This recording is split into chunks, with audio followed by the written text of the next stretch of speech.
भारत सरकार द्वारा जनहित में।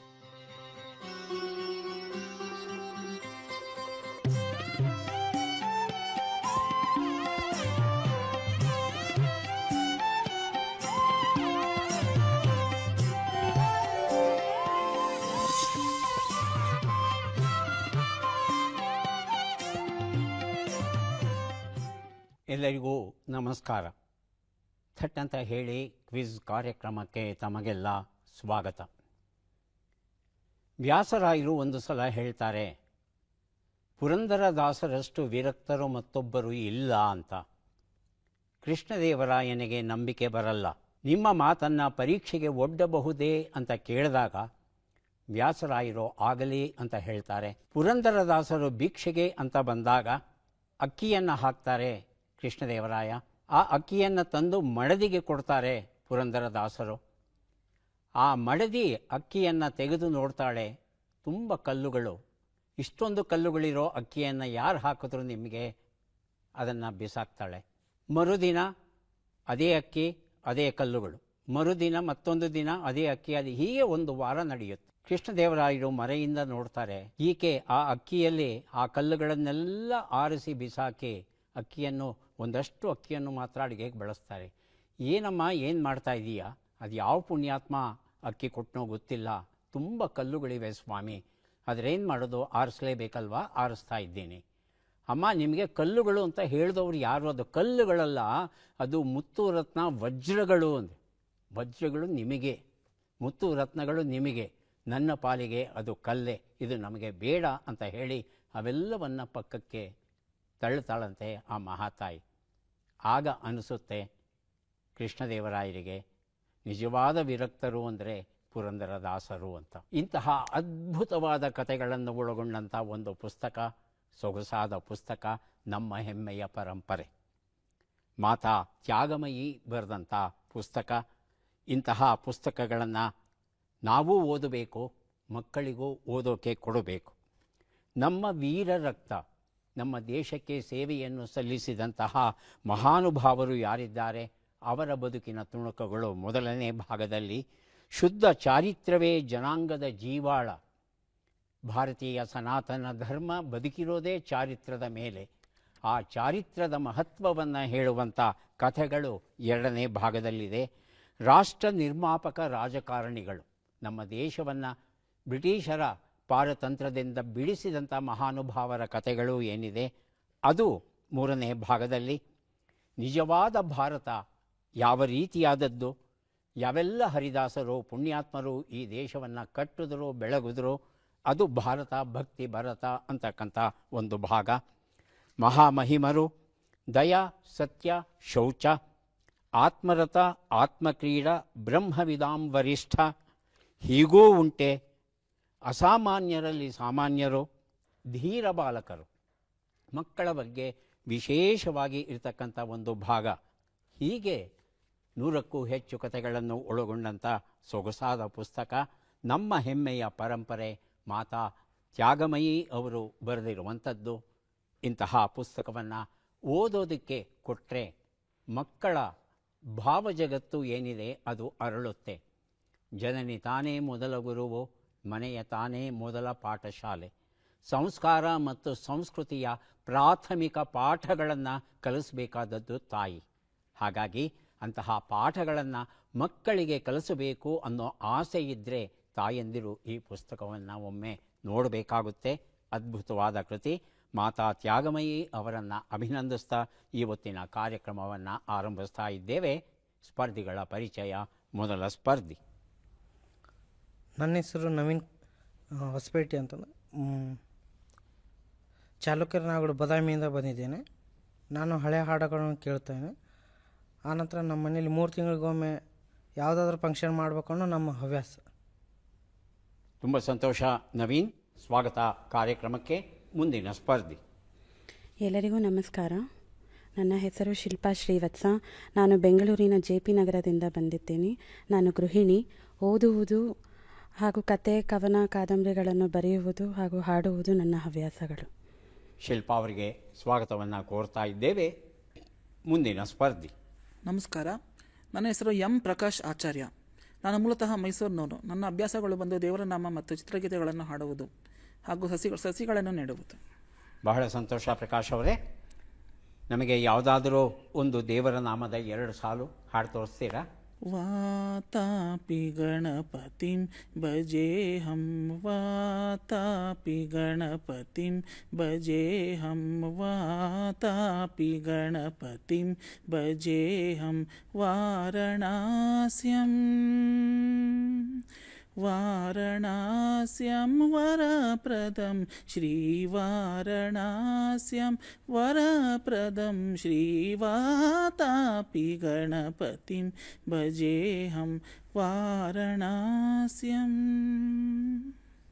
ಬಹಳ ಸಂತೋಷ ಪ್ರಕಾಶ್ ಅವರೇ. ಸ್ವಾಗತ ಕಾರ್ಯಕ್ರಮಕ್ಕೆ. ಮೂವರು ಸಿದ್ಧವಾಗಿದ್ದರೆ ಕಾರ್ಯಕ್ರಮ ಆರಂಭಿಸೋಣ. ಮೊದಲಿಗೆ ನಿಯಮಗಳನ್ನು ಒಮ್ಮೆ ನೋಡಿಬಿಡೋಣ. ಒಟ್ಟು 10 ಪ್ರಶ್ನೆಗಳು. ಮೊದಲು ಬಜರ್ ಒತ್ತಿದವರಿಗೆ ಉತ್ತರ ನೀಡುವ ಅವಕಾಶ. ಪ್ರತಿ ಸರಿ ಉತ್ತರಕ್ಕೆ ಒಂದು ಪುಸ್ತಕ ಬಹುಮಾನ.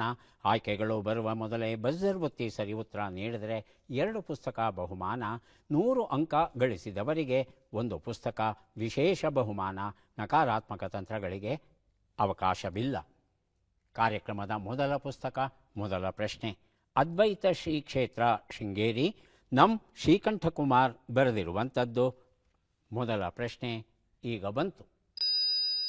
ಇವುಗಳಲ್ಲಿ ಯಾವುದು ಭಾರತವು 2023ರಲ್ಲಿ ರೂಪಿಸಿದ ಹೊಸ ನ್ಯಾಯ ಸಂಹಿತೆ ಅಲ್ಲ ಅನ್ನೋದನ್ನು ತಿಳ್ಕೋಬೇಕಾಗಿದೆ. ಆಯ್ಕೆಗಳು: ಭಾರತೀಯ ನ್ಯಾಯ ಸಂಹಿತೆ, ಭಾರತೀಯ ನಾಗರಿಕ ಸುರಕ್ಷತಾ ಸಂಹಿತೆ, ಭಾರತೀಯ ಮಹಿಳಾ ಸುರಕ್ಷತಾ ಸಂಹಿತೆ, ಭಾರತೀಯ ಸಾಕ್ಷ್ಯ ಅಧಿನಿಯಮ. ಮೊದಲಿಗೆ ಪ್ರಕಾಶ್, ನಂತರ ನವೀನ್. ಭಾರತೀಯ ನಾಗರಿಕ ಸುರಕ್ಷತಾ ಸಂಹಿತೆ 2. ಆಯ್ಕೆ 2. ಇದನ್ನು ನಾವು ರೂಪಿಸಿಲ್ಲ ಅಂತ ತಮ್ಮ ಅಭಿಪ್ರಾಯ. ಹೌದಾ ನವೀನ್? 4. ಆಯ್ಕೆ 4. ಎಷ್ಟನೇದು? ಆಯ್ಕೆ 4. ಆಯ್ಕೆ 4 ಭಾರತೀಯ ಸಾಕ್ಷ್ಯ ಅಧಿನಿಯಮ ನಾವು ಮಾಡಿಲ್ಲ ಅಂತ ಹೇಳ್ತಾ ಇದ್ದೀರಿ. ಹೌದಾ? ನೋಡೋಣ. ಭಾರತೀಯ ಮಹಿಳಾ ಸುರಕ್ಷತಾ ಸಂಹಿತೆ ಅಂತ ಯಾವುದೇ ಸಂಹಿತೆಯನ್ನು ನಾವು ಜಾರಿಗೊಳಿಸಿಲ್ಲ. ಆದರೆ ಉಳಿದ 3 ಸಹ ನಾವು 2023ರಲ್ಲಿ ರೂಪಿಸಿದ್ವಿ. ಭಾರತೀಯ ನ್ಯಾಯ ಸಂಹಿತೆಯು ಇಂಡಿಯನ್ ಪೀನಲ್ ಕೋಡ್ ಅಂತ ಏನಿದೆ ಅದರ ಬದಲಿಗೆ ಬಳಸ್ತಾ ಇದ್ದೇವೆ. ಭಾರತೀಯ ನಾಗರಿಕ ಸುರಕ್ಷತಾ ಸಂಹಿತೆ ಅನ್ನೋದು ಕ್ರಿಮಿನಲ್ ಪ್ರೊಸೀಜರ್ ಕೋಡ್ ಅಂತ ಏನಿತ್ತು ಅದರ ಬದಲಿಗೆ ಬಳಸ್ತಾ ಇದ್ದೇವೆ. ಭಾರತೀಯ ಸಾಕ್ಷ್ಯ ನಿಯಮವು ಇಂಡಿಯನ್ ಎವಿಡೆನ್ಸ್ ಆ್ಯಕ್ಟ್ ಅಂತ ಏನಿತ್ತು ಅದರ ಬದಲಿಗೆ ಬಳಸ್ತಾ ಇದ್ದೇವೆ. ಈ ವರ್ಷ ಜುಲೈ 1ರಿಂದ ಈ 3 ಹೊಸ ಕಾನೂನುಗಳು ಭಾರತದಲ್ಲಿ ಜಾರಿಯಾಗಿವೆ. ಮುಂದೆ ನಾವು ಕೊಡಲಿರುವ ಪುಸ್ತಕ ಭಾವೋದ್ವೇಗದ ಭೋರ್ಗರೆತ ಕವನ ಸಂಕಲನ, ಡಾಕ್ಟರ್ ರಾಧಾ ಕುಲಕರ್ಣಿ ಬರೆದಿರುವಂಥದ್ದು. ಪ್ರಶ್ನೆ: ಚಾವರ ತೆಕ್ಕುಂಬಗೋಮ್ ದ್ವೀಪವು ಯಾವ ರಾಜ್ಯದಲ್ಲಿದೆ? ಆಯ್ಕೆಗಳನ್ನು ನೋಡೋಣ. ಲಕ್ಷದ್ವೀಪ, ಪುದುಚೇರಿ, ತಮಿಳುನಾಡು, ಕೇರಳ. ಮೊದಲಿಗೆ ಶಿಲ್ಪ, ಆನಂತರ ಪ್ರಕಾಶ್. ಪುದುಚೇರಿ ಆಯ್ಕೆ 2. ಪ್ರಕಾಶ್? ಕೇರಳ ಆಯ್ಕೆ 4. ಉತ್ತರವನ್ನು ನೋಡೋಣ. ಕೇರಳ ಸರಿಯಾದ ಉತ್ತರ. ಪ್ರಕಾಶ್ ಈ ಉತ್ತರ ಕೊಟ್ಟಿದ್ದಾರೆ. ಭಾವೋದ್ವೇಗದ ಭೋರ್ಗರೆತ ಈ ಒಂದು ಪುಸ್ತಕವನ್ನು ಅವರಿಗೆ ಕೊಡ್ತಾ ಇದ್ದೇವೆ. ಕೇರಳದಲ್ಲಿ ಕೊಲ್ಲಂ ಅಂತ ಒಂದು ಜಿಲ್ಲೆ ಇದೆ. ಆ ಜಿಲ್ಲೆಯಲ್ಲಿ ಅಷ್ಟಮುಡಿ ಸರೋವರ ಅಂತ ಒಂದು ದೊಡ್ಡ ಸರೋವರ, ಅದರ ನಡುವೆ ಈ ಒಂದು ದ್ವೀಪ ಇದೆಯಂತೆ. ಇಲ್ಲಿ ದೇವಿಯ ದೇವಸ್ಥಾನ ಉಂಟು, ಸುಬ್ರಹ್ಮಣ್ಯನ ಆಲಯ ಉಂಟು, ಹಾಗೆಯೇ ಸೈಂಟ್ ಜೋಸೆಫ್ ಚರ್ಚ್ ಸಹ ಇದೆಯಂತೆ. 2 ಸೇತುವೆಗಳ ಮೂಲಕ ಈ ಒಂದು ದ್ವೀಪಕ್ಕೆ ನಾವು ಹೋಗಬಹುದು ಅಂತ ಹೇಳ್ತಾರೆ. ಬಹಳ ಸುಂದರವಾದ ದ್ವೀಪ, ಚಾವರ ತೆಕ್ಕುಂಬಗೋಮ್ ಅಂತ ಹೇಳಿ. ದಕ್ಷಿಣ ದಿಕ್ಕಿನಲ್ಲಿರುವ ದ್ವೀಪ ಅಂತ ಅರ್ಥ ಬರುತ್ತೆ ಈ ಹೆಸರಿಗೆ. ಹೃದಯ ಕಮಲ ಕವನ ಸಂಕಲನ, TR ವರದರಾಜನ್ ಬರೆದಿರುವಂಥದ್ದು. ನಮ್ಮ ಪ್ರಶ್ನೆ: 5500 ವರ್ಷಗಳ ಹಿಂದಿನ ಮೂಳೆಗಳನ್ನು ಅಧ್ಯಯನ ಮಾಡಿದಾಗ ಅದರಲ್ಲಿ ಯಾವ ಆನುವಂಶಿಕ ಕಾಯಿಲೆ ಇದೆ ಅನ್ನೋದು ಪತ್ತೆಯಾಯಿತು. ತಿಳ್ಕೋಬೇಕಾಗಿದೆ. ಆಯ್ಕೆಗಳನ್ನು ನೋಡೋಣ. Down syndrome, cystic fibrosis syndrome, Marfan's syndrome. ಮೊದಲಿಗೆ ನವೀನ್, ಆನಂತರ ಪ್ರಕಾಶ್. ಆಯ್ಕೆ 4. ಆಯ್ಕೆ 4 ಮಾರ್ಫನ್ ಸಿಂಡ್ರೋಮ್. ಪ್ರಕಾಶ್. ಆಯ್ಕೆ 2. ಆಯ್ಕೆ 2 ಸಿಸ್ಟಿಕ್ ಫೈಬ್ರೋಸಿಸ್. ಉತ್ತರವನ್ನು ನೋಡೋಣ. ಸರಿಯಾದ ಉತ್ತರ ಡೌನ್ ಸಿಂಡ್ರೋಮ್ ಆಗಿತ್ತು. ಈ ಡೌನ್ ಸಿಂಡ್ರೋಮ್ ಅನ್ನೋದು ಬಹಳ ಬಹಳ ಪ್ರಾಚೀನವಾದ ಕಾಯಿಲೆ. ಮನುಷ್ಯ ಜನಾಂಗದ ಜೊತೆಯಲ್ಲೇ ಹುಟ್ಟಿದಂಥ ಕಾಯಿಲೆ ಇದು. ಈ ಕಾಯಿಲೆಯ ವಿಶೇಷ ಏನು ಅಂದರೆ ಮನುಷ್ಯನ ದೇಹದಲ್ಲಿ 23 ಜೊತೆ ಕ್ರೋಮೋಸೋಮ್ ಇರುತ್ತೆ. 23 ಕ್ರೋಮೋಸೋಮ್ ತಂದೆಯಿಂದ, 23 ಕ್ರೋಮೋಸೋಮ್ ತಾಯಿಯಿಂದ ಕಡೆ ಬಂದು 23 ಜೊತೆ ಕ್ರೋಮೋಸೋಮ್ಗಳು ಇರುತ್ತೆ. ಅದರಲ್ಲಿ ಈ 21ನೆಯ ಜೊತೆ ಏನಿದೆ ಅಲ್ಲಿ ಒಂದು ಹೆಚ್ಚುವರಿ ಒಂದು ಜೊತೆ ಕ್ರೋಮೋಸೋಮ್ ಏನಾದರೂ ಅಲ್ಲಿ ಬಂತು ಅಂತ ಹೇಳ್ತಂದರೆ ಹುಟ್ಟುವ ಮಗು ಸಹಜವಾಗಿ ಇರೋಲ್ಲ, ಅನೇಕ ವಿರೂಪಗಳನ್ನು ಒಳಗೊಂಡು ಹುಟ್ಟುತ್ತೆ. ಅದನ್ನು ಡೌನ್ ಸಿಂಡ್ರೋಮ್ ಅಂತ ನಾವು ಕರೀತೇವೆ. ಸಾಮಾನ್ಯವಾಗಿ 35 ವರ್ಷಗಳು ಆದ ಮೇಲೆ ಮಕ್ಕಳನ್ನು ಪಡೆಯೋಕ್ಕೆ ಯಾರು ಪ್ರಯತ್ನ ಪಡ್ತಾರೆ ಅಂತಹ ದಂಪತಿಗಳಿಗೆ ಈ ಒಂದು ಸಮಸ್ಯೆ ಇರುವ ಮಕ್ಕಳು ಹುಟ್ಟುವ ಸಾಧ್ಯತೆ ಹೆಚ್ಚಿರುತ್ತೆ. ಹಾಗಾಗಿ 35ರ ನಂತರ ತಾವು ಮಕ್ಕಳನ್ನು ಪಡೆಯೋದಾದರೆ ತಜ್ಞ ವೈದ್ಯರ ಸಲಹೆಯನ್ನು ಪಡ್ಕೊಂಡು ಅವರ ಮಾರ್ಗದರ್ಶನದಲ್ಲಿ ಈ ಗರ್ಭಾವಸ್ಥೆಯನ್ನು ಮುಂದುವರಿಸೋದು ಬಹಳ ಒಳ್ಳೆಯದು. ದೈಹಿಕ ಹಾಗೂ ಮಾನಸಿಕ ಸಮಸ್ಯೆಗಳು ಉಂಟಾಗುತ್ತೆ ಈ ಒಂದು ಇದು ಇವತ್ತಿಗೂ ಸಹ ಈ ಸಮಸ್ಯೆ ಇದೆ ಅನ್ನೋದನ್ನು ನಾವು ಮರೆಯೋ ಹಾಗಿಲ್ಲ. ಇದು ಅನಾದಿ ಕಾಲದಿಂದಲೂ ಇದೆ ಅನ್ನೋದು ಈ ಮೂಳೆಗಳ ಅಧ್ಯಯನದಿಂದ ನಮಗೆ ತಿಳಿದು ಬಂದಿದೆ.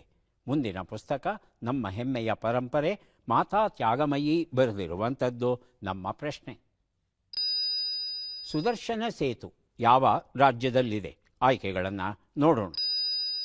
ಒಡಿಶಾ, ಗುಜರಾತ್, ಉತ್ತರಾಖಂಡ್, ಉತ್ತರ ಪ್ರದೇಶ್. ಮೊದಲಿಗೆ ಪ್ರಕಾಶ್, ಆನಂತರ ಶಿಲ್ಪಾ ಅವರು. ಉತ್ತರಾಖಂಡ್ ಆಯ್ಕೆ 3. ಹೇಳಿ ಶಿಲ್ಪಾ. ಒಡಿಸ್ಸಾ. ಆಯ್ಕೆ 1. ಉತ್ತರವನ್ನು ನೋಡೋಣ. ಗುಜರಾತ್ ಅನ್ನೋದು ಸರಿಯಾದ ಉತ್ತರ ಆಗಿತ್ತು. ಗುಜರಾತಲ್ಲಿ ದೇವಭೂಮಿ ದ್ವಾರಕಾ ಅಂತ ಒಂದು ಜಿಲ್ಲೆ. ಅಲ್ಲಿಂದ ಬೆಟ್ಟ ದ್ವಾರಕಾಗೆ ಒಂದು ಸೇತುವೆಯನ್ನು ಅರಬ್ಬಿ ಸಮುದ್ರದ ಮೇಲೆ ನಿರ್ಮಾಣ ಮಾಡಿದ್ದಾರಂತೆ. 2.32 ಕಿಲೋಮೀಟರಷ್ಟು ಉದ್ದ ಇದೆಯಂತೆ ಈ ಒಂದು ಸೇತುವೆ. ಈ ಸೇತುವೆಯ ವಿಶೇಷ ಏನು ಅಂದರೆ ಇದು ಕೇಬಲ್ ಬ್ರಿಡ್ಜ್. ಇದು ಇಡೀ ಭಾರತದಲ್ಲೇ ಇಷ್ಟು ಉದ್ದನೇ ಇರ್ತಕ್ಕಂಥ ಕೇಬಲ್ ಸೇತುವೆ ಮತ್ತೊಂದು ಇಲ್ಲ ಅಂತ ಹೇಳ್ತಾರೆ. ಮತ್ತೊಂದು ವಿಶೇಷ ಏನು ಅಂದರೆ ಈ 2.32 ಕಿಲೋಮೀಟರ್ ಉದ್ದದ ಸೇತುವೆ ಇದೆಯಲ್ಲ, ಇಲ್ಲಿ ಸೌರ ಫಲಕಗಳನ್ನು ಅಳವಡಿಸಿದ್ದಾರೆ. ಹಾಗಾಗಿ ವಿದ್ಯುತ್ತು ಸಹ ಉತ್ಪಾದನೆಯಾಗುತ್ತಂತೆ ಈ ಒಂದು ಸೇತುವೆಯಲ್ಲಿ. ಮುಂದಿನ ಪುಸ್ತಕ GK ಐತಾಳ್ ಅವರು ಬರೆದ ಕಡಲ ತಡಿಯ ಕಥೆಗಳು ಎನ್ನುವ ಪುಸ್ತಕ ನಮ್ಮ ಪ್ರಶ್ನೆ. ಬಿಟ್ಟಕ್ಷರಗಳನ್ನು ತುಂಬಿ.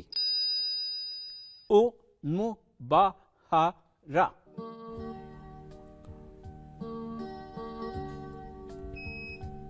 ಹೇಳಿ ಶಿಲ್ಪಾ. ಉದಯೋನ್ಮುಖ ಬರಹಗಾರ. ಉದಯೋನ್ಮುಖ ಬರಹಗಾರ ಅಂತ ಹೇಳ್ತಾ ಇದ್ದಾರೆ. ಹೌದಾ ನವೀನ್?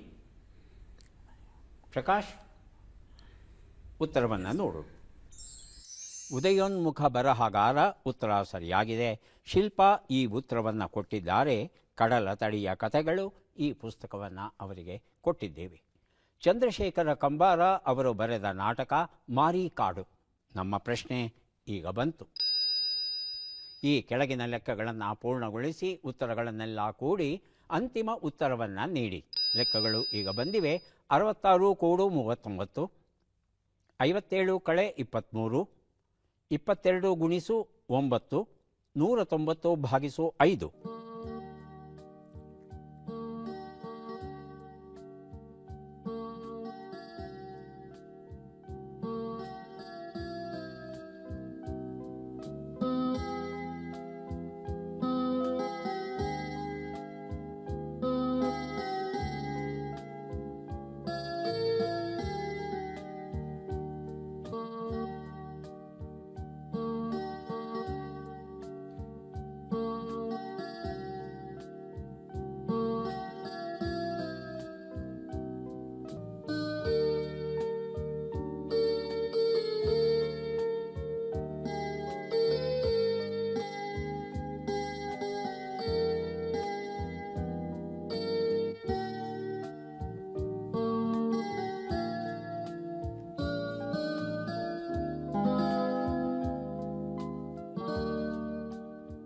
1 ನಿಮಿಷದ ಕಾಲಾವಕಾಶ ಮುಕ್ತಾಯ ಆಗಿದೆ.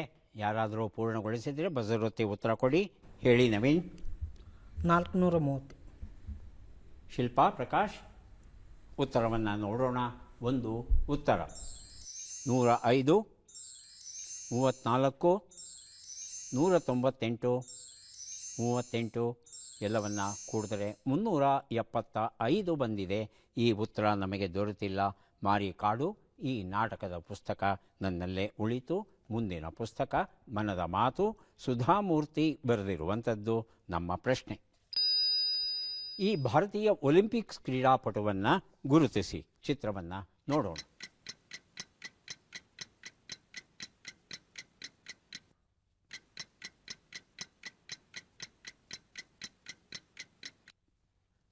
ಆಯ್ಕೆಗಳನ್ನು ನೋಡೋಣ. ಸರ್ವೇಶ್ ಕುಶಾರೆ, ಜಸ್ವಿನ್ ಆಲ್ಡ್ರೇನ್, ಅವಿನಾಶ್ ಸೇಬಲ್, ಲಕ್ಷ್ಯ ಸೇನ್.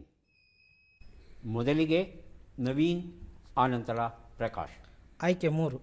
ಆಯ್ಕೆ 3 ಅವಿನಾಶ್ ಸೇಬಲ್. ಪ್ರಕಾಶ್. ಆಯ್ಕೆ 1 ಸರ್ವೇಶ್ ಕುಶಾರೆ. ಉತ್ತರವನ್ನು ನೋಡೋಣ. ಅವಿನಾಶ್ ಸೇಬಲ್ ಉತ್ತರ ಸರಿಯಾಗಿದೆ. ನವೀನ್ ಈ ಉತ್ತರ ಕೊಟ್ಟಿದ್ದಾರೆ. ಮನದ ಮಾತು ಈ ಒಂದು ಪುಸ್ತಕವನ್ನು ಕೊಟ್ಟಿದ್ದೇನೆ. ಮಹಾರಾಷ್ಟ್ರದವರು ಅವಿನಾಶ್ ಸೇಬಲ್ ಅವರು. ಅವಿನಾಶ್ ಮುಕುಂದ್ ಸೇಬಲ್ ಅನ್ನೋದು ಇವರ ಪೂರ್ಣ ಹೆಸರು. ಇವರು 3000 ಮೀಟರ್ ಸ್ಟೀಪಲ್ ಚೇಸ್ ಏನಿದೆ ಆ ಒಂದು ಸ್ಪರ್ಧೆಯಲ್ಲಿ ಭಾಗವಹಿಸ್ತಾರೆ. ವಾಸ್ತವದಲ್ಲಿ ಇವರು ಭೂಸೇನೆಯಲ್ಲಿ ಕೆಲಸ ಮಾಡ್ತಾ ಇದ್ದಾರೆ. ನಾಯಿಬ್ ಸುಬೇದಾರ್ ಅನ್ನೋದು ಇವರು ಕೆಲಸ ಮಾಡ್ತಾ ಇರ್ತಕ್ಕಂಥ ಆ ಒಂದು ಹಂತದ ಹೆಸರು. ಇವರು ಈಗಾಗಲೇ ಏಷ್ಯನ್ ಗೇಮ್ಸ್, ಕಾಮನ್ವೆಲ್ತ್ ಕ್ರೀಡೆ, ಏಷ್ಯನ್ ಅಥ್ಲೆಟಿಕ್ಸ್ ಚಾಂಪಿಯನ್ಶಿಪ್ ಮುಂತಾದ ಕಡೆ ಭಾಗವಹಿಸಿ ಬಹುಮಾನಗಳನ್ನು ಗಳಿಸಿದ್ದಾರೆ. ಮುಂದಿನ ಪುಸ್ತಕ ಸಮ್ಮೇಳನಾಧ್ಯಕ್ಷರ ಭಾಷಣಗಳು. ಸಂಪಾದಕರು ಸಿರಿಗೇರಿ ಎರಿ ಸ್ವಾಮಿ. ನಮ್ಮ ಪ್ರಶ್ನೆ. ಪ್ರಶ್ನೆಯನ್ನು ನೋಡೋಣ. ಈ ಅಕ್ಷರಗಳನ್ನು ಸರಿಯಾಗಿ ಜೋಡಿಸಿ. ಅಕ್ಷರಗಳು: ಹ, ಅ, ಗ, ಯ, ರ್ವಿ, ಲ್ಪ, ಮ, ವಿ.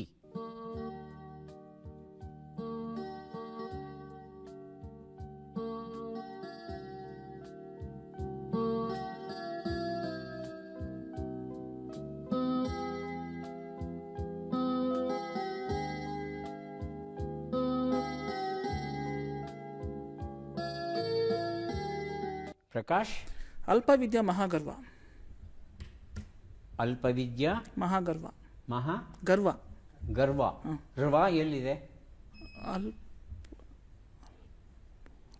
ಒಂದ್ಸಲ ಸುಮ್ಮನೆ ನೋಡಿ ಎಲ್ಲಾದರೂ ರ್ವ ಇದೆಯಾ ಅಂತ.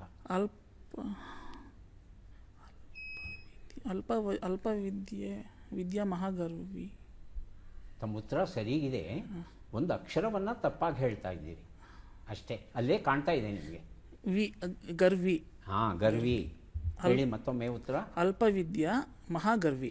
ಅಲ್ಪವಿದ್ಯಾ ಮಹಾಗರ್ವಿ. ಸರಿಯಾಗಿದೆಯಾ ನವೀನ್? ಶಿಲ್ಪ, ಉತ್ತರವನ್ನು ನೋಡೋಣ.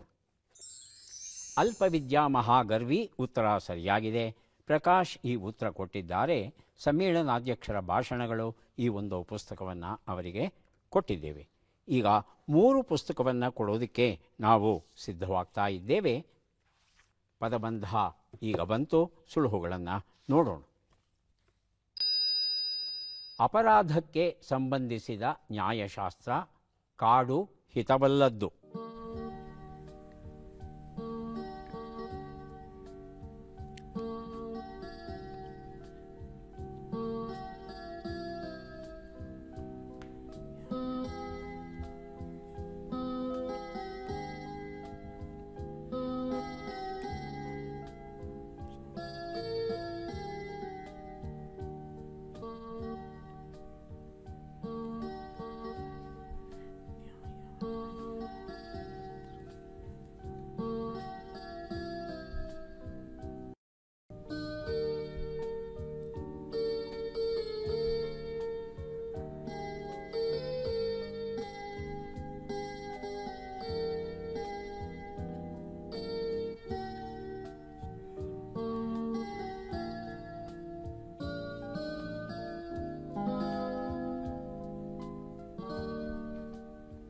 ಒಂದು ಉತ್ತರ.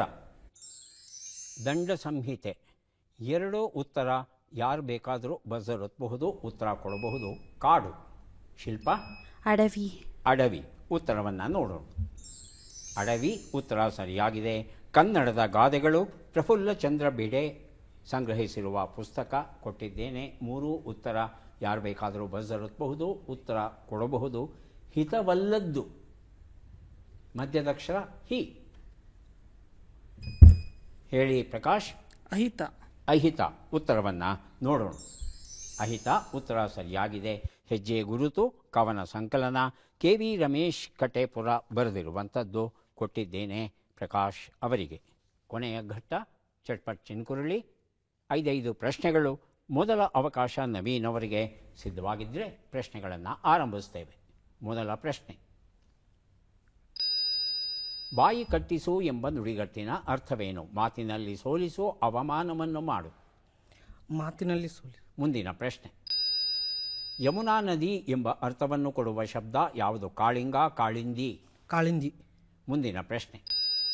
ಮಹಾಭಾರತದಲ್ಲಿ ಕಾಂಡವ ಬನ್ನದ ಒಡೆಯ ಯಾರಾಗಿದ್ದನು? ಇಂದ್ರ, ಶಿವ. ಇಂದ್ರ. ಮುಂದಿನ ಪ್ರಶ್ನೆ. ಈ ಗಾದೆಯನ್ನು ಪೂರ್ಣಗೊಳಿಸಿ. ಇಕ್ಕೊಂಡುಣ್ಣೋ ಜಾಗದಲ್ಲಿ. ಬೇಡ್ಕೊಂಡು. ಮುಂದಿನ ಪ್ರಶ್ನೆ. ಈ ಒಗಟನ್ನು ಬಿಡಿಸಿ. ಅಕ್ಕ ಅಕ್ಕ ಹಸರಕ್ಕ, ಗೊಬ್ಳಿಪುರದ ನಿಂಗಕ್ಕ, ನೀನಿದ್ದರೆ ಒಂದು ಹೆಸರು, ಸತ್ತರೆ 1000 ಹೆಸರು. ಉತ್ತರವನ್ನು ನೋಡ್ತಾ ಹೋಗೋಣ. 1 ಉತ್ತರ, ಬಾಯಿ ಕಟ್ಟಿಸು, ಮಾತಿನಲ್ಲಿ ಸೋಲಿಸು, ಸರಿಯಾಗಿದೆ. 2 ಉತ್ತರ, ಯಮುನಾ ನದಿ, ಕಾಳಿಂದಿ, ಸರಿಯಾಗಿದೆ. 3 ಉತ್ತರ, ಇಂದ್ರ, ಸರಿಯಾಗಿದೆ. 4 ಉತ್ತರ, ಇಕ್ಕೊಂಡು ಉಣ್ಣೋ ಜಾಗದಲ್ಲಿ ಕದ್ದುಕೊಂಡು ತಿಂದಂಗೆ. ನೀವೇ ಏನು ಬೇಕೋ ಅದನ್ನು ಬಳಸ್ಕೊಂಡು ತಿನ್ನೋ ಸ್ವಾತಂತ್ರ್ಯ ಇರುತ್ತೆ, ಅಂಥ ಮನೇಲಿ ಕದೀಬಹುದಾ ಅಂತ ಕೇಳ್ತಾರೆ. 5ನೇ ಪ್ರಶ್ನೆಗೆ ಉತ್ತರ, ಇದು ಬಿದುರಿನ ವರ್ಣನೆ ಆಗಿತ್ತು. 3 ಪ್ರಶ್ನೆಗಳಿಗೆ ತಾವು ಸರಿಯಾದ ಉತ್ತರ ಕೊಟ್ಟಿದ್ದೀರಿ. 3 ಪುಸ್ತಕಗಳನ್ನು ತಮಗೆ ಕೊಡ್ತಾ ಇದ್ದೇವೆ. ಈಗ ಶಿಲ್ಪಾ ಅವರಿಗೆ ಅವಕಾಶ ಬರ್ತಾ ಇದೆ. ಸಿದ್ಧವಾಗಿದ್ದೀರಾ? ಮೊದಲ ಪ್ರಶ್ನೆ. ಬಾಯಿ ಕೊಡು ಎಂಬ ನುಡಿಗಟ್ಟಿನ ಅರ್ಥವೇನು? ಜಾಮೀನನ್ನು ಕೊಡು, ಜವಾಬನ್ನು ಕೊಡು. ಜವಾಬನ್ನು ಕೊಡು. ಮುಂದಿನ ಪ್ರಶ್ನೆ. ಚೆಲುವು, ಸೊಗಸು ಎಂಬ ಅರ್ಥವನ್ನು ಕೊಡುವ ಶಬ್ದ ಯಾವುದು? ಕಿರ್ಗು, ಕಿರ್ಗಿ. ಕಿರ್ಗು. ಮುಂದಿನ ಪ್ರಶ್ನೆ. ಮಹಾಭಾರತದಲ್ಲಿ ಅಗ್ನಿಯು ಖಾಂಡವ ವನವನ್ನು ದಹಿಸುವಾಗ ಅವನಿಗೆ ಯಾರು ರಕ್ಷಣೆಯನ್ನ ನೀಡಿದರು? ಕೃಷ್ಣ, ಅರ್ಜುನ, ಕೃಷ್ಣ, ಭೀಮ. ಕೃಷ್ಣ, ಭೀಮ. ಮುಂದಿನ ಪ್ರಶ್ನೆ. ಈ ಗಾದೆಯನ್ನು ಪೂರ್ಣಗೊಳಿಸಿ. ಇಂಗು ತೆಂಗು ಹಾಕಿದರೆ ಮಂಗನ ಅಡುಗೆನೂ ಚಂದ. ಮಂಗನೂ ಅಡುಗೆ ಮಾಡುತ್ತಂತೆ. 5ನೇ ಪ್ರಶ್ನೆ. ಈ ಒಗಟನ್ನು ಬಿಡಿಸಿ. ಅಜ್ಜನ ಹೊಟ್ಟೆ ಹಿಡ್ಕೊಂಡು ಮೊಮ್ಮಗ ನೇತಾಡ್ತಾವನೆ. ಉತ್ತರವನ್ನು ನೋಡ್ತಾ ಹೋಗೋಣ. 1 ಉತ್ತರ, ಬಾಯಿ ಕೊಡು, ಜವಾಬನ್ನು ಕೊಡು, ಸರಿಯಾಗಿದೆ. 2 ಉತ್ತರ, ಕಿರ್ಗಿ ಆಗಿತ್ತು, ಕಿರ್ಗು ಅಂತ ತಾವು ಹೇಳಿದ್ರಿ. 3ನೇ ಪ್ರಶ್ನೆಗೆ ಉತ್ತರ, ಕೃಷ್ಣ ಮತ್ತು ಅರ್ಜುನ, ಕೃಷ್ಣ ಭೀಮ ಅಲ್ಲ. 4ನೇ ಪ್ರಶ್ನೆಗೆ ಉತ್ತರ, ಇಂಗು ತೆಂಗು ಹಾಕಿದರೆ ಮಂಗನೂ ಅಡುಗೆ ಮಾಡುತ್ತೆ, ಉತ್ತರ ಸರಿಯಾಗಿದೆ. 5ನೇ ಪ್ರಶ್ನೆಗೆ ಉತ್ತರ, ಇದು ಗೇರು ಹಣ್ಣಿನ ವರ್ಣನೆ ಆಗಿತ್ತು. 2 ಪ್ರಶ್ನೆಗೆ ತಾವು ಸರಿಯಾದ ಉತ್ತರ ಕೊಟ್ಟಿದ್ದೀರಿ. 2 ಪುಸ್ತಕಗಳನ್ನು ತಮಗೆ ಕೊಡ್ತಾ ಇದ್ದೇವೆ. ಈಗ ಅವಕಾಶ ಪ್ರಕಾಶ್ ಅವರಿಗೆ ಬರ್ತಾ ಇದೆ. ಸಿದ್ಧವಾಗಿದ್ದೀರಾ? ಮೊದಲ ಪ್ರಶ್ನೆ. ಬಾಯಿಗೆ ಕೊಡು ಎಂಬ ನುಡಿಗಟ್ಟಿನ ಅರ್ಥವೇನು? ಮಾತನಾಡಲು ಅವಕಾಶವನ್ನು ಕೊಡು, ಎಲೆ ಅಡಿಕೆ ಕೊಡು. ಎಲೆ ಅಡಿಕೆ ಕೊಡು. ಮುಂದಿನ ಪ್ರಶ್ನೆ.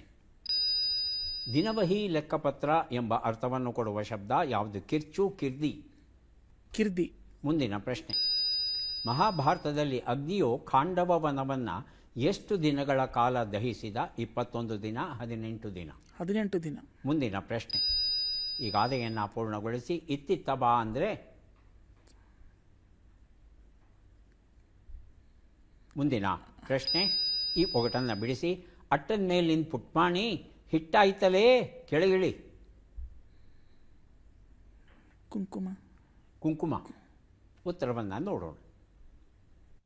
ಬಾಯಿಗೆ ಕೊಡು, ಎಲ್ಲಡಿಕೆ ಕೊಡು, ಸರಿಯಾಗಿದೆ. 2 ಉತ್ತರ, ದಿನವಹಿ ಲೆಕ್ಕಪತ್ರ, ಕಿರ್ದಿ, ಸರಿಯಾಗಿದೆ. 3 ಉತ್ತರ, 21 ದಿನ ಆಗಿತ್ತು, 18 ಅಂತ ಹೇಳಿದ್ರಿ. 4ನೇ ಪ್ರಶ್ನೆಗೆ ಉತ್ತರ, ಇತ್ತಿತ್ತ ಬಾ ಅಂದರೆ ಹೆಗಲೇರಿ ಕುಳಿತನಂತೆ. 5ನೇ ಪ್ರಶ್ನೆಗೆ ಉತ್ತರ, ಇದು ಉಪ್ಪಿನಕಾಯಿ. ಅಡುಗೆ ಸಿದ್ಧವಾಗಿದೆ, ಉಪ್ಪಿನಕಾಯಿನ ಅಟ್ಟದಿಂದ ಕೆಳಗಿಳಿಸಿ ಊಟ ಮಾಡೋಣ ಎನ್ನುವ ಅರ್ಥದ ಒಂದು ಒಗಟಾಗಿತ್ತು. ಎಷ್ಟು ಸರಿ ಉತ್ತರ ಕೊಟ್ರಿ? 2 ಅಲ್ವಾ? 2 ಪುಸ್ತಕಗಳನ್ನು ತಮಗೆ ಕೊಡ್ತಾ ಇದ್ದೇವೆ. ಯಾರಿಗೆ ಎಷ್ಟು ಪುಸ್ತಕ ಬಂದಿದೆ ಅದನ್ನು ನೋಡುವ ಕ್ಷಣ ಈಗ ಬಂತು. ನವೀನ್ ಅವರಿಗೆ ಒಟ್ಟು ದೊರೀತಾ ಇದೆ 4 ಪುಸ್ತಕಗಳನ್ನು ಸ್ವೀಕರಿಸಿ ಕಾರ್ಯಕ್ರಮದಲ್ಲಿ ಭಾಗಿಯಾಗಿದ್ದಕ್ಕೆ ತಮಗೆ ಧನ್ಯವಾದಗಳು.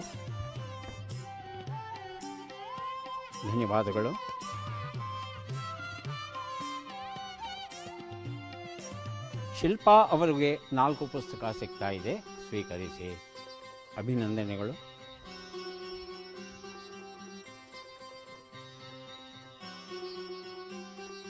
ಐದು ಪುಸ್ತಕ ಸಿಗ್ತಾ ಇದೆ ಪ್ರಕಾಶ್, ಸ್ವೀಕರಿಸಿ. ಅಭಿನಂದನೆಗಳು.